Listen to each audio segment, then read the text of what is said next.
I, like many of you, absolutely cannot wait for Final Fantasy XIV Endwalker, with Shadowbringers blowing me away with one of the best Final Fantasy stories that I've ever witnessed. Endwalker has been a long time coming in two senses. The first is that due to the pandemic, this expansion has taken longer than any other expansion. And the second is that this is the conclusion to the Hydaelyn Zodiark saga, the ongoing story that actually started with Final Fantasy XIV 1.0. This is literally the Avengers Endgame of Final Fantasy, although hopefully Alphinaud is not Tony Stark. And while this is going to be a massive and epic chapter closing in Final Fantasy XIV's story, it is just that, the end of a chapter. As with Naoki Yoshida's recent comments, they are clearly aiming to be the One Piece of video games, with Yoshida having this to say in Famitsu Weekly publication, quote, "There is a big mystery that will be revealed within the Hydaelyn vs. Zodiark arc. For those of you who have come along through the journey of Final Fantasy XIV up until now, you might think you'll go that far? Once this mystery is made clear, it shall then form as the basis of the new chapter of the story. In lieu of that, we have poured our thoughts from these past 11 years and have also put preparation into content moving forward for the next 10 years to come. This means that we have a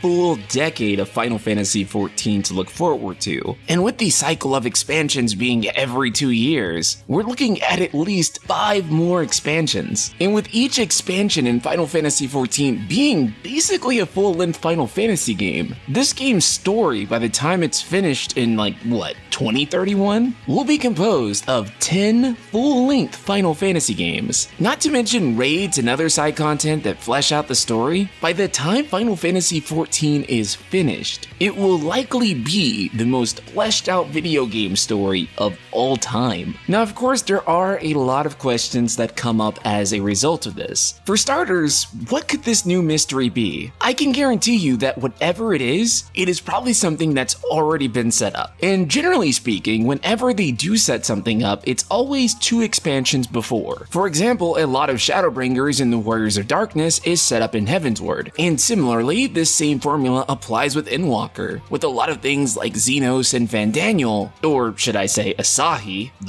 being set up in Stormblood. Therefore, I think the best place for lore hunters to hunt for clues is probably going to be Shadowbringers. And honestly, it just gives you another excuse to play some Shadowbringers. You can't go wrong. The possibilities for 7.0 and beyond are seemingly limitless. Bear in mind, we haven't seen all of the source yet, with a lot of people looking at Miracidia as where the next expansion could take place. Not only that, we have a whole bunch of other shards to go to. I mean, when I say they could do anything, bro, they could do anything. That being said, it will be hard for them to top the Hydaelyn Zodiark saga, a saga that, minus a few rough points, is one of the most well-written sagas in games, period. That being said, there's a great argument that they don't need to top the Hydaelyn Zodiark saga. They really just need to make something that stands on its own as its own high-quality experience, which if anyone on this earth knows how to do that, it is Creative Business Unit 3. With Final Fantasy XIV wanting to thrive for yet another 10 years, it does beg the question about the longevity and preservation of the game. First and foremost, if the game's story is going to continue for another 10 years, I really do strongly believe that something needs to be done about the graphics in the game. Now, Final Fantasy XIV is not an ugly video game. In fact, in terms of art, I think it's actually a absolutely gorgeous game and a gorgeous Final Fantasy. That being said, something should be done in an official capacity about the game's textures and shading. I love Alphinaud, but whenever the camera zooms in on his extremely pixelated hair, it kind of drives me insane. It's also not an uncommon criticism to say that a lot of the game's coloring just looks washed out. This, of course, being the reason that so many people use G-Shade, a tool that is thankfully within the terms of service of Final Fantasy XIV, as it considerably improves the look of the game. This also being said, A Realm Reborn being the filter for the game is also somewhat troubling, as it's the first experience that players have with the game, and have trimmed away much of the tediousness associated with it. It still would be nice if some sort of revamp could be made possible, so that the jokes about A Realm Reborn being a filter can be mitigated. But with this being said, Ultima, are you excited for the next 10 years of Final Fantasy XIV? Subscribe, hit the bell icon, and let me know in the comments comment below. And if this channel means a lot to you, consider becoming a patron like Tunde, who helps keep the channel going and growing. Link in the description below.